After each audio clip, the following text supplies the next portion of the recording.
रोजचा तो अभ्यास, घरातलं काम आवरायचं, जॉबचं टेन्शन, लोकलची गर्दी. असं वाटतंय ना की खरोखरच आयुष्यातील आनंद आणि हसू दूर गेला आहे.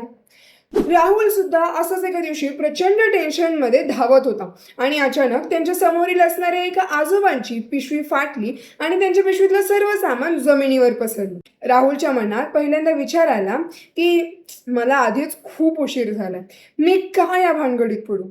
पण तरी सुद्धा त्याने 2 मिनिटं काढून त्या आजोबांची मदत केली आणि त्या आजोबांनी सुद्धा राहुलकडे पाहिलं, हसले आणि त्याचे आभारही मानले.